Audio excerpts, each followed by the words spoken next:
أعوذ بالله السميع العليم من الشيطان الرجيم من همزه ونفخه ونفسه بسم الله الرحمن الرحيم إن الذين كفروا من أهل الكتاب والمشركين في نار جهنم خالدين فيها أولئك هم شر البریہ۔ اولاً تمام قسم کی تعریفات، حمد و ثنا، عصمت، بڑائی و کبریائی، یکتائی و تنہائی، بادشاہی و شہنشاہی، وحدہ لا شریک، خالق کائنات، مالک ارض و سما کے لیے لائق اور سیبہ ہے۔ بعدہ درود اور سلام ہو تمام بھیجے گئے انبیاء کرام اور اولیاء کرام پر، خصوصاً بالخصوص سید الاولین والآخرین، امام المجاہدین والمتقین، امام ثقلتین وامام القبلتین وامام الحرمین وامامنا فی الدنیا وامامنا فی الآخرہ وامامنا فی الجنہ، جناب محمد عربی صلی اللہ تعالی علیہ وسلم پر۔ اللهم صل على محمد وعلى آل محمد كما صليت على إبراهيم وعلى آل إبراهيم إنك حميد مجيد۔ اللهم بارك على محمد وعلى آل محمد كما باركت على إبراهيم وعلى آل إبراهيم إنك حميد مجيد۔ محترم بزرگوں، نوجوانوں، عزیز ساتھیوں اور خواتین اسلام، آج میں ایک اصلاحی موضوع لے کر کے حاضر ہوا ہوں، اور آج کے خطبہ جمعہ کا موضوع ہے برے لوگوں کی پہچان اور نشانیاں۔ شریعت کی نظر میں برے کون لوگ ہیں؟ ہم اور آپ یا سماج اور معاشرے کے اندر انسان ایک اپنا الگ الگ نظریہ رکھتا ہے۔ اگر کسی انسان سے اس کو نہیں جم رہا ہے یا اس کے تعلقات اچھے نہیں ہیں تو انسان بول دیتا ہے کہ وہ انسان برا ہے۔ لیکن میرے دوستو، ہم اور آپ اگر کسی انسان کو برا کہتے ہیں یا کسی انسان کے برا کہنے سے کوئی انسان برا نہیں ہوتا ہے اور نہیں ہو سکتا ہے، بلکہ برا وہ انسان ہے جسے اللہ برا کہے، برا وہ انسان ہے جسے آپ صلی اللہ تعالیٰ علیہ وسلم برا کہے۔ کسی ایرے غیرے نتھو خیرے کے برا کہنے سے کوئی انسان برا نہیں ہو سکتا ہے۔ لہٰذا اگر کبھی آپ کو کوئی انسان برا کہے تو آپ جو ہے یہ سوچئے کہ میں اللہ کی نظر میں کیسا ہوں، میں شریعت کی نظر میں کیسا ہوں۔ وہ فلاں انسان کہہ رہا ہے، کہنے دیجئے، اس سے کچھ فرق نہیں پڑے گا۔ آپ یہ دیکھیں کہ میں اپنے رب کی نگاہ میں کیسا ہوں، یہ سب سے اہم بات ہے۔ اور اس کے بیان کرنے کا مقصد یہ ہے کہ اگر ہمارے اندر یہ بری خصلتیں اگر ہیں تو ہم اور آپ اس کو چھوڑ دیں۔ میرے دوستو، شریعت کی نگاہ میں، قرآن اور حدیث کی روشنی میں سب سے برا انسان اس کائنات کا، سب سے بدترین انسان وہ انسان ہے یا وہ لوگ ہیں جو اللہ کے ساتھ کسی کو شریک ٹھہرائے۔ ایسے لوگ سب سے برے ہیں جو اللہ کے علاوہ کسی اور کی عبادت کریں۔ ایسے لوگ سب سے برے ہیں جو اللہ کے علاوہ کسی اور کے آگے اپنا سر جھکائے اور اللہ کی عبادت میں کسی کو شریک کرے۔ جیسا کہ اللہ رب العالمین نے قرآن مجید کے اندر یہ بیان فرمایا کہ ان الذین کفروا من اہل الکتاب والمشرکین، کہ بے شک کہ جن لوگوں نے اللہ کے ساتھ کفر کیا اور اہل کتاب میں سے جن لوگوں نے اللہ کے ساتھ کفر کیا، اور جو لوگ مشرک ہیں، اللہ کے ساتھ کسی کو شریک ٹھہراتے ہیں۔ کافر کا مطلب وہ ہوتا ہے کہ اللہ کا انکار کرنے والا، اور مشرک کا مطلب یہ ہوتا ہے کہ اللہ کی عبادت بھی کرے اور غیروں کی بھی عبادت کرے۔ دونوں بھی ایک ہی ہے، دونوں کا انجام ایک ہی ہے، دونوں کا حکم ایک ہی ہے، بس نام کا فرق ہے۔ تو اللہ نے فرمایا کہ بے شک کہ جن لوگوں نے اہل کتاب میں سے کفر کیا اور جو اللہ کے ساتھ شریک کرتے ہیں، فی نار جہنم خالدین فیہا، تو ایسے لوگ جہنم کی آگ میں ہمیشہ ہمیش کے لیے رہیں گے۔ اب آخر میں، اس آیت کے آخر میں اللہ رب العالمین نے فرمایا اولئک ہم شر البریہ، اور ایسے لوگ تمام مخلوق میں سب سے بدترین مخلوق ہے۔ اللہ کی پناہ، اللہ کے ساتھ شرک کرنے والے، اللہ رب العالمین کا انکار کرنے والے لوگ، اللہ رب العالمین نے کہا یہ سب سے بدترین مخلوق ہے۔ جتنے بھی بدترین مخلوق آپ سوچ سکتے ہیں، ان تمام مخلوق میں سب سے بدترین اور سب سے برے وہ لوگ ہیں جو اللہ کے ساتھ کسی کو شریک ٹھہراتے ہیں۔ بلکہ جانتے ہیں اللہ رب العالمین نے ایسے لوگوں کو جانور سے بھی گیا گزرا قرار دیا ہے۔ اللہ کی پناہ، جانور سے بھی بدتر قرار دیا ہے۔ فرمایا اللہ رب العالمین نے کہ اللہ کے نبی اکرم و مکرم صلی اللہ تعالیٰ علیہ وسلم، آپ یہ سمجھ رہے ہیں کہ یہ لوگ کچھ سنتے ہیں یا پھر یہ لوگ کچھ سمجھ رہے ہیں؟ ہرگز نہیں، انہم الا کالانعام، یہ لوگ تو پکے جانور ہیں، یہ لوگ تو اوریجنل جانور ہیں، بل ہم اضل سبیلا، بلکہ یہ لوگ تو جانور سے بھی گئے گزرے ہیں۔ جانور کو تو اچھے برے کی تمیز ہوتی ہے، جانور کو تو اپنے کھانے پینے کی چیزوں میں فرق معلوم ہوتا ہے، لیکن جو لوگ اللہ کے ساتھ کسی کو شریک ٹھہراتے، جو لوگ اللہ کا انکار کرتے، ایسے لوگ اس جانور سے بھی گئے گزرے۔ تو کتنا بڑا اللہ کا فضل و کرم ہے کہ اللہ رب العالمین نے ہم کو اور آپ کو اسلام جیسی دولت سے نوازا ہے، اور ہم کو اور آپ کو اللہ رب العالمین نے اپنی پہچان کرائی ہے۔ ہم اور آپ جانتے ہیں کہ توحید کیا ہے، شرک کیا ہے، کفر کیا ہے، یہ ساری چیزیں ہم اور آپ جانتے ہیں۔ یہ اللہ کا سب سے بڑا فضل اور احسان ہے میرے دوستوں۔ میرے دوستو، برے لوگوں کی لسٹ میں، شریعت کی نگاہ میں برے لوگوں میں سے وہ انسان بھی برا ہے، ذرا غور سے سنیے، جس کی لمبی عمر ہو لیکن وہ انسان نماز روزے کا اہتمام نہ کرتا ہو، نیکیاں نہ کرتا ہو۔ ہر انسان جو ہے لمبی زندگی جینا چاہتا ہے، جلدی مرنا نہیں چاہتا، یہ انسان کی فطرت ہے۔ کوئی بھی انسان جلدی مرنا نہیں چاہتا، بولتا ہے میں لمبی عمر جینا، اور بہت سارے لوگ کیا ہے دعا بھی دیتے، جا تو جی لے 1000 سال کی زندگی، ایسا بولتے، تیری عمر کوے کی عمر ہو، ایسا بولتے۔ آپ جو ہے کسی کو لمبی عمر کی دعا مت دو، سن لیجیے، آج کسی کو لمبی عمر کی دعا مت دو، بلکہ اس کی عمر میں برکت کی دعا دو۔ یہ دعا دو کہ اللہ آپ کو جب تک زندہ رکھے نیکیوں کی توفیق دے۔ یہ دعا دو کہ آپ اپنی عمر میں زیادہ سے زیادہ نماز پڑھے، یہ دعا دو، کیا پتہ قبول ہو جائے۔ اب انسان لمبی عمر کی زندگی گزارا، نماز نہیں پڑھا، روزے نہیں رکھا، اللہ کی عبادت و بندگی نہیں کرا، تو وہ برا انسان ہے۔ کل قیامت کے دن اس سے پوچھا جائے گا۔ کوئی اگر جلدی مر گیا، اگر مان لیجیے کہ نوجوان 20-25 سال میں مر گیا تو بہت افسوس کرتے ہیں، لیکن دیکھا جائے تو انجام کے حساب سے وہ انسان اچھا ہوا، اس لیے کہ اس کو 20-25 سال کا ہی حساب دینا پڑے گا۔ اب کوئی انسان 60 سال 70 سال جیا، نیکیاں نہیں کیا، تو اس کو 60-70 سال کا حساب دینا پڑے گا، پوری زندگی کا حساب دینا پڑے گا۔ تو لمبی زندگی ملنا یہ کوئی اچھی بات نہیں ہے۔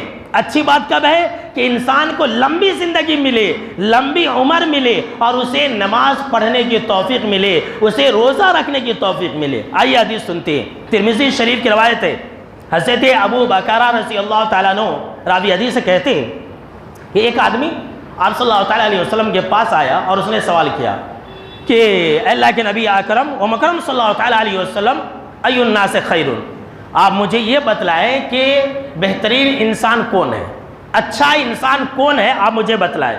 تو آپ صلی اللہ تعالیٰ علیہ وسلم نے فرمایا کہ من طال عمرہ وحسن عملہ، کہ اچھا انسان، گڈ پرسن وہ انسان ہے جسے لمبی عمر ملے، لمبی زندگی ملے، اور اسے نیکیاں کرنے کی بھی توفیق ملے۔ سبحان اللہ، اچھی عمر بھی ملے، لمبی عمر بھی ملے، اور نماز پڑھنے کے بھی، روزہ رکھنے کے بھی، تمام نیکیوں کو انجام دینے کی توفیق ملے، تو ایسا انسان اچھا ہے۔ دعا کر لیں کہ اللہ رب العالمین ہم کو اور آپ کو ایسے ہی لوگوں میں شامل کر لے، آمین۔ آگے اس صحابی رسول نے کہا کہ اے اللہ کے نبی اکرم و مکرم صلی اللہ تعالیٰ علیہ وسلم فَأَيُّ النَّاسِ شَرٌ، برا انسان کون ہے، بیڈ پرسن کون ہے، ذرا اس بارے میں بھی ہمیں بتلا دیجئے۔ تب آپ صلی اللہ تعالیٰ علیہ وسلم نے فرمایا من طال عمرہ وساء عملہ، وہ انسان برا انسان ہے، گھٹیا انسان ہے جسے لمبی عمر ملے لیکن نیکیاں کرنے کی توفیق نہ ملے۔ لمبی عمر تو ہے لیکن نماز نہیں پڑھتا ہے، 60 سال 70 سال کی عمر میں ہے لیکن اللہ کے آگے سر نہیں جھکاتا ہے، مسجد میں نہیں آتا ہے، تو وہ انسان برا انسان ہے۔ کتنے ایسے لوگ ہیں معلوم؟ اب بڑھاپے میں انسان کمزور ہو جاتا ہے، سمجھ لیجئے کہ طہارت وغیرہ کا بھی انسان خیال نہیں رکھ پاتا ہے، ہڈیاں بھی کمزور ہو جاتے ہیں۔ کتنے ایسے لوگ ہیں معلوم؟ نہیں میں پاک ہی نہیں رہتا، میں مسجد میں کیسے جاؤں گا، ایسے بہانہ کرتی، نہیں مجھے جھکنے ہی نہیں آتا، میں کیسے سجدہ کروں گا۔ کتنے ایسے لوگ کہتے ہیں کہ مجھے نماز کی دعائیں ہی یاد نہیں ہے، میں کیسے نماز پڑھوں گا۔ یہ ہیلے بہانے دراصل جو ہیں ایسے لوگوں کے لیے ہلاکت و بربادی کی علامت ہے۔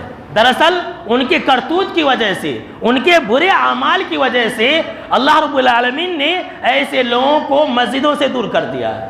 اگر وہ لوگ پہلے سے نیکیاں کرنے والے ہوتے تو اللہ ان کو مسجد میں آنے کی توفیق دیتا، لیکن ان کے برے اعمال نے، برے کرتوت نے ان کو اللہ سے دور کر دیا۔ لہٰذا جب وہ لوگ نہیں چاہتے تو اللہ رب العالمین نے بھی ایسے لوگوں کو ان کے برے کرتوت کی وجہ سے دور کر دیا ہے۔ لہٰذا میرے دوستو، لمبی عمر کی دعائیں نہ مانگا کرو، بلکہ لمبی عمر کے ساتھ ساتھ نیک اعمال کی بھی توفیق کی دعائیں کیا کرو، تبھی آپ اللہ رب العالمین کے رحمت کے حقدار بن سکتے ہیں، تبھی آپ جنت میں جا سکتے ہیں، ورنہ بہت برے پھنس جائیں گے۔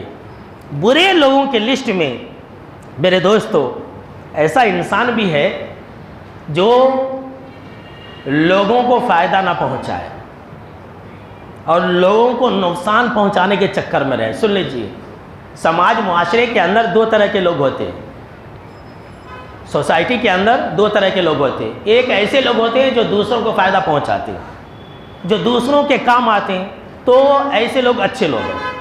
ایسے لوگ کیا ہے؟ اچھے لوگ ہیں۔ لیکن سماج اور معاشرے کے اندر اکثریت ایسے لوگوں کی ہے جو دوسروں کو نقصان پہنچانے کے چکر میں رہتے ہیں، جو دوسروں کو ڈبونے کے چکر میں رہتے ہیں، جو دوسروں کو نقصان پہنچانے کے چکر میں رہتے ہیں، تو ایسے لوگ سب سے برے لوگ ہیں۔ سن لیجیے حدیث، حضرت ابو ہریرہ رضی اللہ تعالیٰ عنہ راوی حدیث سے کہتے ہیں کہ آپ صلی اللہ تعالیٰ علیہ وسلم کا ایک مرتبہ گزر کچھ بیٹھے ہوئے صحابہ کرام کے پاس سے ہوا، تو آپ صلی اللہ تعالیٰ علیہ وسلم نے ان کو دیکھ کر کے یہ بیان فرمایا کہ الا اخبرکم بخیرکم من شرکم، کہ کیا میں تمہارے درمیان برے لوگوں میں سے اچھے لوگوں کے بارے میں نہ بتلاؤں؟ تو تمام کے تمام صحابہ کرام خاموش رہے۔ آپ صلی اللہ تعالیٰ علیہ وسلم نے سوال کیا کہ کیا میں تمہارے درمیان جو برے لوگ ہیں ان کے اچھے لوگوں کے بارے میں نہ بتلاؤں؟ 3 مرتبہ آپ صلی اللہ تعالیٰ علیہ وسلم نے یہ جملہ دہرایا۔ آخر میں ایک صحابی رسول نے کہا کہ اللہ کے نبی اکرم صلی اللہ تعالیٰ علیہ وسلم کیوں نہیں، آپ ہمارے اچھے اور برے لوگوں کے بارے میں بتلا دیجئے۔ تب آپ صلی اللہ تعالیٰ علیہ وسلم نے فرمایا کہ خیرکم من یرجا خیرہ ویؤمن شرہ۔ سن لیجئے ذرا غور سے، آپ کس میں ہیں، آپ کس ضمن میں آتے ہیں، آپ کس قسم میں ہیں، یہ آپ کے اختیار میں، فیصلہ آپ کر لیجئے، میری بات نہیں ہے۔ فرمایا جناب محمد عربی صلی اللہ تعالیٰ علیہ وسلم نے کہ دیکھو تم میں بہترین انسان وہ انسان ہے، تم میں اچھا انسان وہ انسان ہے جس سے بھلائی کی امید کی جائے، اچھائی کی امید کی جائے، اور اس کے برائی کا ڈر نہیں ہے، اس کے شر کا ڈر نہیں ہے۔ وَشَرُّكُمْ مَن لَّا يُرْجَىٰ خَيْرُهُ وَلَا يُؤْمَنُ شَرُّهُ، اور برا انسان وہ انسان ہے، سن لیجیے، جناب محمد عربی صلی اللہ تعالیٰ علیہ وسلم نے فرمایا، اور برا انسان، گھٹیا انسان، رسیل انسان، بیڈ انسان وہ انسان ہے جس سے بھلائی کی کوئی امید نہ کی جائے، اور جس کے برائی کا، جس کے شر کا بھی ڈر لگا رہے، لوگ ڈرے اچھا آدمی نہیں ہے وہ۔ بہت سارے لوگ ایسے ہوتے ہیں محلے کے اندر، لوگ ان سے منہ لگانا نہیں سمجھتے، لوگ بولتے گا رہے وہ اچھا آدمی نہیں ہے، ویسے لوگوں سے منہ لگاتے، اور لوگ ڈرے کہ بھائی وہ اچھا انسان نہیں، اگر تو اس سے منہ لگایا اگر تو اس سے بحث کیا تو پھر ہو گیا، دیکھ تیرا سارا ستیہ ناش ہوتا۔ اگر کسی انسان کے بارے میں ایسا کہا جا رہا ہے کہ اس سے ڈرو، تو جناب محمد عربی صلی اللہ تعالیٰ علیہ وسلم کے فرمان کی روشنی میں آپ یہ جان لیں کہ ایسے لوگ برے لوگ ہیں۔ اگر کسی انسان کو یہ معلوم ہو جائے کہ لوگ اس سے ڈرتے ہیں تو وہ انسان اپنا سینہ چوڑا کر لیتا ہے، واہ لوگ مجھ سے ڈرتے ہیں، لوگ مجھ سے گھبراتے ہیں، لوگ جو ہے مجھے 30 مارکہ سمجھتے ہیں۔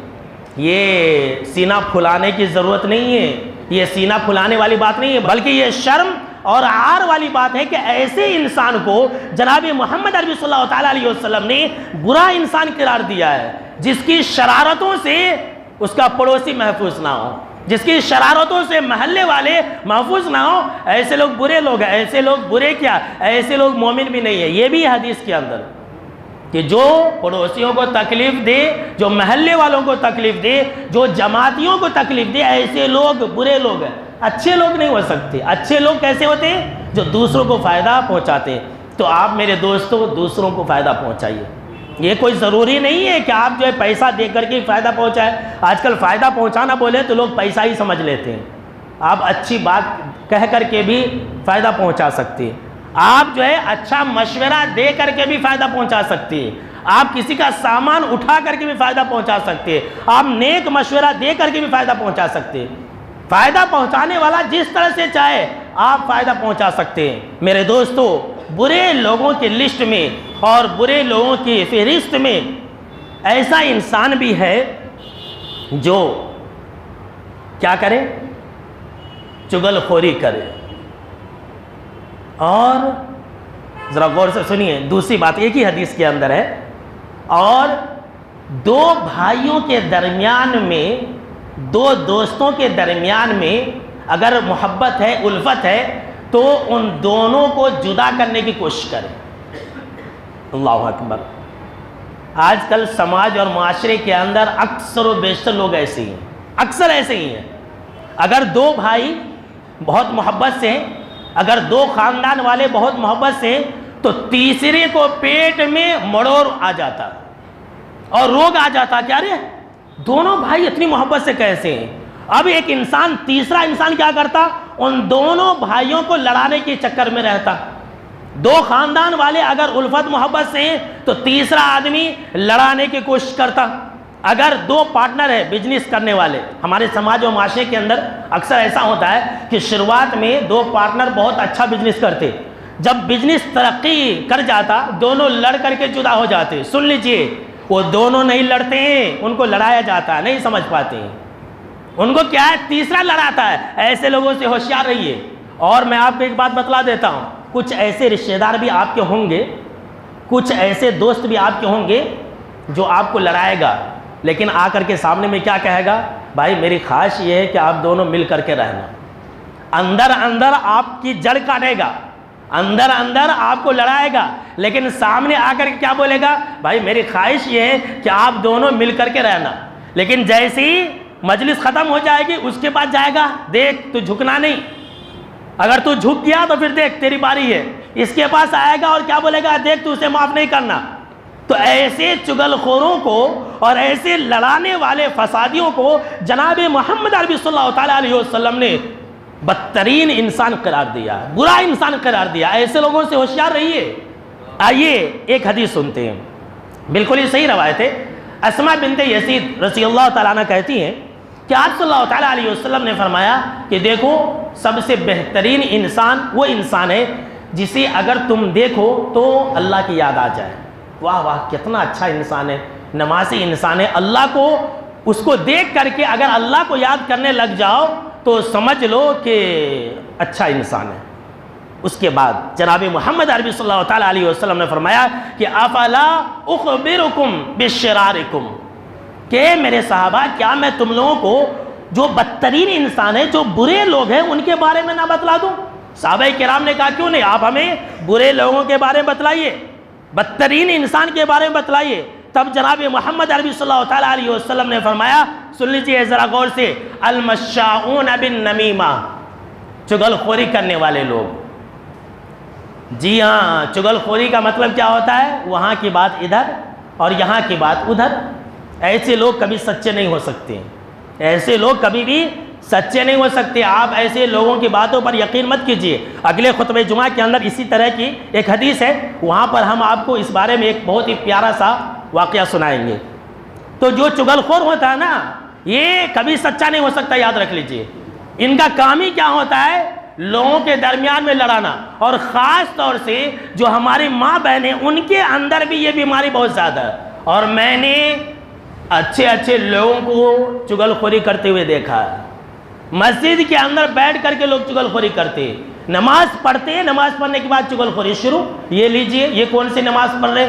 جبکہ چغل خوری کرنا یہ بہت بڑا گناہ ہے، کبیرہ گناہ ہے۔ اس کی وجہ سے قبر کے اندر بھی عذاب ہوتا ہے۔ آگے جناب محمد عربی صلی اللہ تعالیٰ علیہ وسلم نے فرمایا کہ چغل خوری کرنے والا سب سے برا انسان ہے، اور اس کے بعد المفسدون بین الاحبہ، دو دوستوں کے درمیان میں فساد پیدا کرنے والا انسان بھی برا انسان ہے، دو بھائیوں کے درمیان میں جدائی ڈالنے والا انسان بھی بہت برا انسان ہے۔ ایسے لوگوں سے بچ کے رہیے، ایسے لوگوں سے ہوشیار رہیے جو آپ کے درمیان میں لڑائی کروانا چاہتا ہے۔ کوئی آ کر کے چغل خوری کر رہا ہے تو آپ اس کو ایک بات کہہ کے دیکھیے، اچھا کیا تو یہ بات اس کے سامنے میں بول سکتا ہے؟ وہ انسان پھٹاک سے کہے گا اے نکو نکو میرا نام مت لینا، نہیں تو پھر جو ہے اسے پتا چل جائے گا کہ میں ہی تجھے یہ ساری باتیں بولتا ہوں، میرا نام نکو، میرا نام مت بولنا۔ جو انسان ایسا بولے تو سمجھ جائے کہ وہ انسان جھوٹا ہے۔ تو جناب محمد عربی صلی اللہ تعالیٰ علیہ وسلم نے فرمایا کہ جو دو بھائیوں کے درمیان میں، دو دوستوں کے درمیان میں، دو خاندان کے درمیان میں فساد پیدا کرنے کی کوشش کرے، لڑانے کی کوشش کرے، ایسے لوگ سب سے برے ہیں۔ الباغون البراء العنتا، اور ایسے لوگ بھی سب سے برے ہیں جو ہر وقت فساد چاہے، جو ہر وقت بدکاری کرنے کا ارادہ رکھے۔ بہت سارے لوگ ہیں جو چاہتے رہتے کہ بھائی جماعت والے لڑتے رہیں، خاندان والے لڑتے رہیں، ہم تماشا دیکھتے رہیں۔ بہت سارے ایسے لوگ ہوتے ہیں جو کیا کرتے ہیں؟ انگار لگا دیتے ہیں اور پیچھے ہٹ جاتے ہیں۔ ایسے لوگوں سے ہوشیار رہیے، ایسے لوگ سب سے برے لوگ ہیں میرے دوستو۔ شریعت کی نگاہ میں برے لوگوں کی پہچان میں سے آئیے ہم آپ کو دو ایسی نشانی بتلاتے ہیں جو آج کل سماج اور معاشرے کے اندر بہت ہی زیادہ پائی جا رہی ہے۔ اس میں سے ایک مردوں کی ہے اور ایک عورتوں کی ہے۔ مردوں کی کیا ہے جانتے ہیں؟ کہ ایسے لوگ سب سے برے ہیں، اور ایسے لوگ سب سے گھٹیا لوگ ہیں، بلکہ رذیل لوگ ہیں جو اپنی بیویوں کو مارتے ہیں۔ آپ لوگ جو ہے سوچ رہے ہوں گے کہ بھائی آج تک میں نے کتنی مرتبہ مارا ہے۔ جی ہاں، یہ حقیقت ہے۔ بلا وجہ میں لوگ جو ہے، جو شوہر ہے، ایسے شوہر برے شوہر ہیں جو اپنی بیویوں کو بلا وجہ میں چپکے مارتے رہتے اور گالیاں بکتے رہتے۔ اور خاص طور سے اگر عورت غریب گھرانے کی ہے اور اگر اس کا باپ زندہ نہیں ہے، اس کا بھائی نہیں ہے، اگر اس کا بھائی نہیں پکڑا لیتا ہے، تب تو ایسی بیویوں کو اور ایسی عورتوں کو لوگ کچھ زیادہ ہی مارتے، کچھ زیادہ ہی ٹارچر کرتے۔ ایسے لوگ بھی سب سے برے لوگ ہیں۔ یہ مرد جو ہے نا، اپنے آپ کو طاقتور سمجھ کر کے عورتوں پر ظلم ڈھاتا ہے، عورتوں کے حقوق کو مارنے اور عورتوں کے اوپر ظلم ڈھانے کو جناب محمد عربی صلی اللہ تعالیٰ علیہ وسلم نے حرام قرار دیا ہے۔ آئیے میں آپ کو اس بارے میں ایک پیاری سی حدیث سناتا ہوں۔ ابو داؤد وغیرہ کے اندر یہ حدیث موجود ہے۔ ایاس بن عبداللہ بن ابی ذباب رضی اللہ تعالیٰ عنہ راوی حدیث کہتے ہیں کہ آپ صلی اللہ تعالیٰ علیہ وسلم نے ایک مرتبہ یہ کہا کہ لا تضربوا اماء اللہ، کہ لوگوں تم لوگ اپنی بیویوں کو مت مارو، عورتوں کو مت مارا کرو۔ تو ایسا آپ صلی اللہ تعالیٰ علیہ وسلم نے حکم دیا، ذرا غور سے سنیے۔ تو صحابہ کرام نے اپنی بیویوں کو مارنا چھوڑ دیا۔ کچھ دنوں کے بعد، کچھ مہینے کے بعد، کچھ دنوں کے بعد حضرت عمر بن خطاب رضی اللہ تعالیٰ عنہ آپ صلی اللہ تعالیٰ علیہ وسلم کے پاس آئے اور کہا کہ اللہ کے نبی اکرم و مکرم صلی اللہ تعالیٰ علیہ وسلم کہ زائرن النساء علی ازواجہن، عورتیں اپنے شوہروں کے سر پر بیٹھ گئی ہیں، بہت ڈھیٹ ہو گئی ہیں، عورتیں اب ہماری بات نہیں سن رہی ہے، بہت ڈرا رہی ہے ہم کو، آپ جو ہے ماننے کی اجازت دے دیجئے۔ آپ مارنے کی پرمیشن دے دیجئے. اب ہماری بیویاں ہماری بات نہیں سن رہی ہے. آپ نے کہا تھا کہ مت مارو, ہم نے مارنا چھوڑ دیا تھا, لہٰذا اب عورتیں ڈھیٹ ہو گئی ہے, اب ہماری بات نہیں سن رہی ہے. اب صلی اللہ تعالیٰ علیہ وسلم نے جب حضرت عمر رضی اللہ تعالیٰ عنہ کی بات کو سنا تو کہا کہ چلو تھوڑا بہت مار لیا کرو. کیا کہا؟ چلو تھوڑا بہت مار لیا کرو. جیسے ہی صحابہ کرام نے یہ حکم سنا, یہ لیجئے اپنے بیویوں کو خوب مارنا شروع کر دیا. کچھ شوہروں نے خوب مارا, اتنا مارا کہ تقریباً 70 عورتیں آپ صلی اللہ تعالیٰ علیہ وسلم کی بیویوں کے پاس آ گئی شکایت لے کر کے, ہماری ماؤں کے پاس آ گئی شکایت لے کر کے, اور یہ کہنے لگی کہ آپ ہماری طرف سے جناب محمد عربی صلی اللہ تعالیٰ علیہ وسلم کو یہ پیغام دے کہ ہمارے شوہر ہم کو بہت مارتے ہیں. آپ صلی اللہ تعالیٰ علیہ وسلم جب گھر آئے تو تمام بیویوں نے, آپ کی بیویوں نے عورتوں کا مقصد اور عورتوں کا پیغام سنایا اور کہا کہ 70 عورتیں آئی تھی اور وہ شکایت کر رہی تھی کہ ان کے شوہر انہیں بہت مارتے ہیں. جناب محمد عربی صلی اللہ تعالیٰ علیہ وسلم نے دوسرے دن جب اجالا ہوا, جب صبح کی نماز ہوئی, تو آپ صلی اللہ تعالیٰ علیہ وسلم نے لوگوں کے درمیان میں خطبہ دیا, اور خطبہ دیتے ہوئے آپ نے کہا کہ اے لوگوں, گزشتہ رات کثیر تعداد میں ہمارے پاس, ہمارے گھر والوں کے پاس عورتیں آئی تھی جو اپنے شوہروں کی شکایت کر رہی تھی اور یہ کہہ رہی تھی کہ ان کے شوہر انہیں بہت مارتے ہیں. تو جناب محمد عربی صلی اللہ تعالیٰ علیہ وسلم نے کہا کہ اے میرے جانثارو, اے میرے صحابہ کرام, سن لو کہ جو لوگ اپنے اپنے بیویوں کو مارتے ہیں ایسے لوگ اچھے لوگ نہیں ہیں, ایسے لوگ برے لوگ ہیں. صحابہ کرام نے مارنا ہی چھوڑ دیا. دیکھا کہ جو لوگ اپنے اپنے بیویوں کو مارتے ہیں ایسے لوگ اچھے لوگ نہیں ہیں. ایک بھائی بتلا رہے تھے کہ مولانا, ایک آدمی جو ہے اپنے بیویوں کو خوب مارتا ہے اور کیا بولتا ہے, نہیں حدیث میں ہے کہ اپنے بیوی کو مارو. یہ لیجئے, ایسے بیوقوف لوگ ہیں, ایسے نادان لوگ بھی ہیں. شریعت میں عورتوں کو مارنا پیٹنا یہ جائز نہیں ہے. مارنے کا بھی حکم ہے, لیکن کیسا؟ ایسا مار نہیں کہ جیسے گدھے کی طرح مارتے ہیں. کون ایسا مرد ہے جو ہلو مارے؟ حدیث کے اندر ہے کہ عورتوں کو اگر مارنا ہے تو ایسی مار مارو کہ اس سے نشان نہ پڑے, اور چہرے پر بھی نہیں مارنا ہے.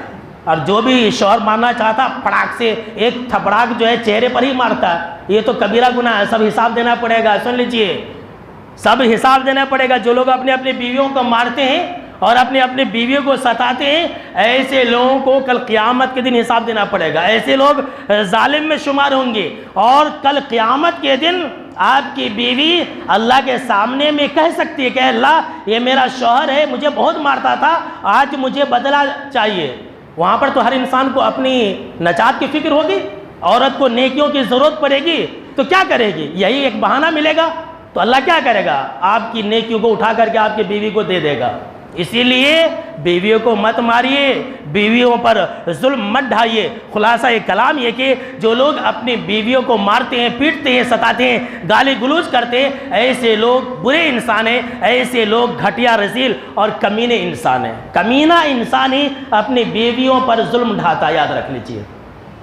برے لوگوں کی فہرست میں آج کے خطبہ جمعہ میں سب سے آخری بات جو کہ عورتوں کے تعلق سے ہے, لیکن وقت ہو چکا ہے, لہٰذا انشاءاللہ میں اس بات کو اگلے خطبہ جمعہ میں بیان کروں گا جو کہ خاص عورتوں کے تعلق سے ہے. اور آج کل عورتیں بہت ہی زیادہ ایسا کرتی ہیں, بہت ہی زیادہ. تو ماں بہنیں بھی اگلے خطبہ جمعہ کے اندر حاضر رہیں اور آپ لوگ بھی حاضر رہیں. کیا پتا کہ آپ کی بیویاں بھی اس کے اندر شامل ہوں. اور تو میں تو یہ کہوں گا کہ اکثر لوگوں کی بیویاں اس کے اندر شامل ہیں, جو آپ صلی اللہ تعالیٰ علیہ وسلم نے کہا کہ بری عورت ہے. تو انشاءاللہ اگلے خطبہ جمعہ کے اندر ہم آپ کو اس بارے میں بہت ساری باتیں بتلائیں گے. تو اللہ رب العالمین سے ہم یہی دعا کر رہے ہیں کہ اللہ ہم کو اور آپ کو سننے سے زیادہ عمل کرنے کی توفیق عطا فرمائے, آمین. اور ہم کو اور آپ کو برے انسان سے بچائے, آمین, اور اچھا انسان بنائے, آمین. اب آئیے آخر میں ایک بہت ہی اہم بات میں آپ کو بتانا چاہتا ہوں مسجد اقصیٰ کے تعلق سے. آج کل پورے سوشل میڈیا پر اس کی آواز اٹھائی جا رہی ہے. اس بارے میں اگر نہ بولیں گے تو پھر تو سمجھ لیجئے کہ ناانصافی ہوگی. اس سے پہلے حالانکہ میں نے مسجد اقصیٰ کے بارے میں ایک بیان دے دیا ہے اور آپ نے سنا بھی ہے. آج میں آپ کو کچھ جو وہاں کے حالات ہیں اس بارے میں مختصر طور پر بتانا چاہتا ہوں, اور انشاءاللہ میں قنوت نازلہ بھی پڑھوں گا آج جمعہ کی نماز میں، بہت ضروری بھی ہے۔ آپ نے بھی دیکھا ہوگا کہ جو پورا شہر ہے، پورے شہر میں جہاں بھی آپ دیکھیے آگ برسائی جا رہی ہے، آگ کے الاؤ اوپر اٹھ رہے ہیں، بچے تڑپ رہے ہیں، عورتیں تڑپ رہی ہیں، مرد تڑپ رہے ہیں۔ آخر اس کا ذمہ دار کون ہے؟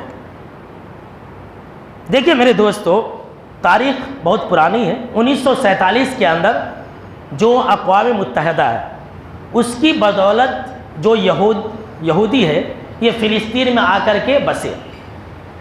امریکہ کی بدولت سمجھ لیجئے، اقوام متحدہ بولے تو امریکہ کی بدولت آپ سمجھ لیجئے، وہاں پر آ کر کے بسے، بھائی ہم کو تھوڑا رہنے کی جگہ دو فلسطین میں۔ چونکہ یہ جو مسجد اقصی ہے، یہاں سے 3 قوموں کو نسبت ہے، مسلمان، یہودی اور عیسائی، تو ان کو رہنے کے لیے جگہ دے دیا گیا۔ اب جب رہنے کے لیے جگہ دے دیا گیا تو یہ وقتاً فوقتاً کیا ہے، اپنی جو ان کو جتنا جگہ دیا گیا تھا اس سے آگے بڑھنے کی کوشش کرتے رہے، اور آج حالت یہ ہو گئی ہے کہ جو فلسطین شہر ہے، جو وہاں کے لوگ ہیں، جو وہاں کے رہنے والے، جن کی پیدائش وہاں ہوئی ہے، جن کا وطن، باپ دادا کا وطن وہ فلسطین شہر ہے، آج وہ سمجھ لیجئے کہ ایک مہاجر کی زندگی گزار رہے ہیں۔ اتنے زیادہ آج یہودی وہاں پر قابض ہو گئے، اور اس کا ذمہ دار جانتے ہیں کون ہے؟ اس کا ذمہ دار آپ کو سن کر کے بڑی حیرانی ہوگی، بڑی حیرت ہوگی کہ اس کا ذمہ دار ہم سمجھتے تھے کوئی اور ہے۔ اس کا ذمہ دار اور یہودیوں کو بڑھاوا دینے والا یہودی ایک تنظیم ہے جس کا نام حماس ہے۔ جی ہاں، سن لیجیے، آج کل لوگ مسلمان جو ہے اسٹیٹس لگا رہے ہیں حماس کا۔ یہ حماس جو تنظیم ہے نا، یہ مسلمانوں کی تنظیم نہیں ہے، اس کو یہودیوں نے ایجاد کیا ہے، یہودیوں نے نکالا، یہودیوں نے حماس جیسی تنظیم کو بنایا۔ کس لیے؟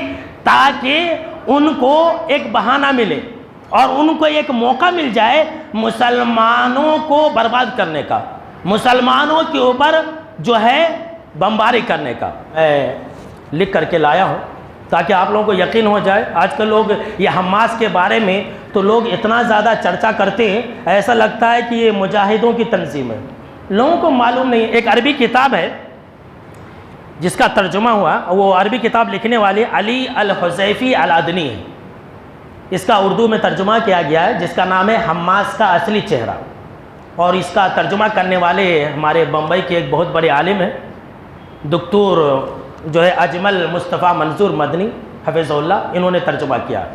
اس کے اندر یہ بات لکھی ہوئی ہے، یعنی کہ دلیلوں کے ساتھ، کہ یہ جو حماس جو تنظیم ہے یہ روافضوں کی تنظیم ہے، جو شیعہ ہے نا یہ شیعوں کی تنظیم ہے، اور جو ہے اس کو پیدا کرنے والے یہودی ہیں۔ ہوا یہ کہ جب یہودی آ کر کے وہاں پر بسے تو مسلمانوں کو جیل کے اندر ڈال دیا، تو کچھ مسلمانوں کی ایسی تربیت کی اور کہ انہیں ایسا لگے کہ یہ لوگ مسلمان ہیں، اور ان کو باہر نکالا، اور پھر جو ہے حماس جیسی تنظیم کا وجود میں آیا تھا۔ اور دیکھیے حماس اور جو ترکی ہے، یہ طیب اردگان جسے کہتے ہیں، اسے تو مسلمان مسیحا سمجھتے ہیں، یہ تو کافروں کا دوست ہے، یہودیوں کا دوست ہے۔ اس کا واضح ثبوت ابھی جو G20 کانفرنس ہوا تھا دلی کے اندر، جا کر کے حاضری دیا تھا ایک قبر کے پاس۔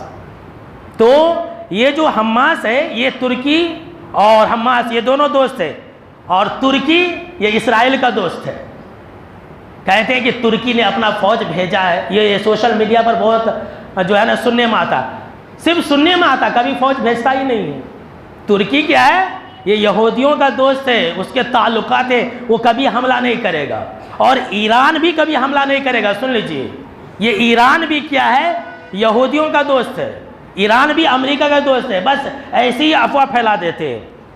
اب دیکھیے یہ جو ہے حماس، یہ ایرانی جو ہے روافض ہے، شیعہ ہے۔ اب یہودیوں کا مقصد کیا ہے؟ حماس جیسی تنظیم کو پیدا کرنے کا مقصد کیا ہے؟ تو اس کا جو سب سے بڑا مقصد تھا وہ یہ تھا کہ جو بیت المقدس مسجد کی فتح کے لیے جو تنظیمیں لڑ رہی تھی اس کو ختم کیا جائے، اور سرے سے آج وہ ساری تنظیمیں ختم ہو چکی ہیں الا ماشاء اللہ آج جو ہے صرف اور صرف حماس کا تذکرہ ہوتا ہے۔ آج اس حماس نے کیا کیا؟ ان ساری چیزوں کو ختم کر دیا۔ یہ حماس جو ہے یہ کوئی جہادی تنظیم نہیں ہے، بیت المقدس کے لیے نہیں لڑ رہی ہے، بلکہ یہ ایک جو ہے سیاسی تنظیم ہے اور شیعوں کی تنظیم ہے، یہودیوں کی تنظیم ہے۔ جی ہاں سن لیجئے۔ اچھا، یہودیوں نے جو حماس کو قائم کیا، اس کا مقصد کیا ہے جانتے ہیں؟ سب سے بڑا مقصد یہ ہے کہ جو فلسطین کے اندر مسلمان ہیں ان کے اوپر حملہ کیا جائے، ان کے اوپر حملہ کیا جائے، فلسطین میں جو مسلمانوں کی آبادی ہے ان کی زمین پر قبضہ کیا جائے اور دنیا کی ہمدردی حاصل کی جائے۔ اللہ اکبر، ذرا غور سے سنیے میرے جملوں کو۔ فلسطینی مسلمانوں کے اوپر حملہ کیا جائے، ان کو وہاں سے بھگایا جائے، ان کی زمینوں پر قبضہ کیا جائے اور پوری دنیا کی ہمدردی حاصل کی جائے۔ اب دیکھیے میرے دوستو، حماس نے حملہ کیا یہودی فوج کے اوپر، ٹھیک ہے؟ اگر یہ یہودی تنظیم نہیں ہوتی تو یہودیوں کو کس پر حملہ کرنی چاہیے؟ حماس پر حملہ کرنی چاہیے نا، لیکن انہوں نے حملہ کہاں کیا؟ فلسطینیوں کے اوپر حملہ کیا۔ جہاں مسلمانوں کی آبادی ہے وہاں حملہ کیا۔ بھائی جہاں مسلمانوں کی آبادی ہے وہاں حملہ کرنے کی کیا ضرورت ہے؟ جہاں فوج ہے وہاں حملہ کرنا چاہیے۔ اب دیکھیے کیا ہو رہا ہے کہ حماس نے حملہ کیا، حماس نے ان کی جگہ پر قبضہ کیا جو کہ یہودی تنظیم ہے، بدلے میں ان لوگوں نے آگ کے گولے برسائے مسلمانوں کے اوپر، فلسطینیوں کے اوپر آگ کے گولے برسائے، عورتیں مارے جا رہی ہیں، عورتیں یتیم، بچے یتیم ہو رہے ہیں، لوگ مارے جا رہے ہیں، اور جو ہے پوری دنیا کے لوگ دہشت گرد کسے بتا رہے ہیں؟ پوری دنیا کی جو حکومتیں ہیں دہشت گرد کسے بتا رہی ہے؟ بولے بھائی، ٹیررسٹ کسے کہا جا رہا ہے؟ مسلمانوں کو۔ یہ دیکھیے کیسی ہمدردی ہے، یہودیوں کیسی چالاکی۔ یہی میں آپ کو بتانا چاہتا ہوں، ہماری جو ہندوستان کی گودی میڈیا ہے یہ بھی یہی کر رہی ہے، اور یہ کر رہی ہے کہ ہم جو ہے یہودیوں کے ساتھ، ہم اسرائیل کے ساتھ کھڑے ہیں۔ بذات ریلی نکالی گئی ہے، دیکھیے یہ یہودیوں کی سازش ہے، یہ یہودیوں کا طور اور طریقہ ہے۔ مسلمان اتنے مارے جا رہے ہیں، فلسطین کے اندر اتنی زیادہ تباہی ہو رہی ہے، بلڈنگیں گرائی جا رہی ہے، آگ کے گولے برسائے جا رہے ہیں، وہ میڈیا کو نظر نہیں آ رہا، وہ گودی میڈیا کو نظر نہیں آ رہا، لیکن دو چار فوجی اگر یہودی مارے گئے جس کو مارنے والے وہی لوگ ہیں تو وہ انہیں نظر آ رہا، اور یہ کہتے ہیں کہ وہ ٹیررسٹ ہے۔ یہ ٹیررسٹ نہیں تو اور کیا ہے؟ سمجھیے میرے دوستو، دنیا کے قانون کو سمجھیے، دنیا کے حالات کو سمجھیے، کس طرح سے مسلمانوں کو بدنام کیا جا رہا ہے، کس طرح سے مسلمانوں کے جگہوں کے ساتھ کھیلا جا رہا ہے۔ بالکل سچی بات ہے کہ نہیں؟ ایسا ہی ہو رہا ہے۔ آئیے اس بارے میں آپ کو دو بات بتا دیتا ہوں۔ علامہ البانی رحمہ اللہ نے کہا کہ یہ جو حماس ہے یہ کوئی دینی تنظیم نہیں ہے۔ اتنے بڑے عالم کا یہ فتویٰ ہے، یہ جو ہے اسلامی تحریک نہیں ہے، یہ وہی ہے یہودیوں کی اور شیعہ کی ہے۔ اس کے بعد جو ہے مقبل بن ہادی رحمۃ اللہ علیہ نے کہا کہ یہ جو حماس ہے نا یہ مسلمانوں کے دشمن ہے اور اہل توحید کے دشمن ہے۔ اگر ان کو حکومت مل جائے، انشاءاللہ کبھی نہیں ملے گا، اگر حکومت مل جائے تو یہ مسلمانوں کے ساتھ اور اہل توحید کے ساتھ ویسے ہی پیش آئیں گے جس طرح سے افغانستان کے اندر ہوا تھا۔ افغانستان کے اندر جانتے کیا ہوا تھا؟ جب وہ لوگ حکومت میں آئے تب اہل توحید کو اور اہل حدیثوں کو چن چن کر کے مارا گیا تھا، ان کی مسجدیں جلائی گئی تھی، لائن میں کھڑا کر کے گولیاں مار دی گئی تھی، جو لوگ مسلمان تھے وہ، اور جو قبر پرست تھے، جو مشرک تھے، سب کو چھوڑ دیا گیا تھا۔ تو یہ ہے اصل حماس کی حقیقت۔ لہٰذا میرے دوستوں، آپ لوگ جو ہے شیئر مت کیجئے اس طرح کے ویڈیو کو، بلکہ اس طرح کے ویڈیو کو آپ ہائڈ کر دیجئے۔ مسلمانوں کو بدنام کیا جا رہا ہے؟ میں نے آپ کو ایک مثال دیا نا کہ دیکھیے اتنا زیادہ خون خرابہ ہو رہا ہے، یہودی جو قوم ہے میزائل پر میزائل برسا رہی ہے غزہ کے اوپر، مسلمانوں کے علاقے میں، وہ ٹیررسٹ نظر نہیں آ رہا، وہ ٹیررسٹ نہیں ہے، اور دو چار لوگوں کو حماس نے مار دیا تو بولتے ہیں پوری دنیا کے مسلمان ٹیررسٹ ہے۔ تو بس ہم اللہ سے یہی دعا کر رہے ہیں کہ اللہم انا نجعلک فی نحورہم ونعوذ بک من شرورہم۔ اللہ رب العالمین پوری دنیا کے تمام مسلمانوں کی حفاظت فرمائے، آمین۔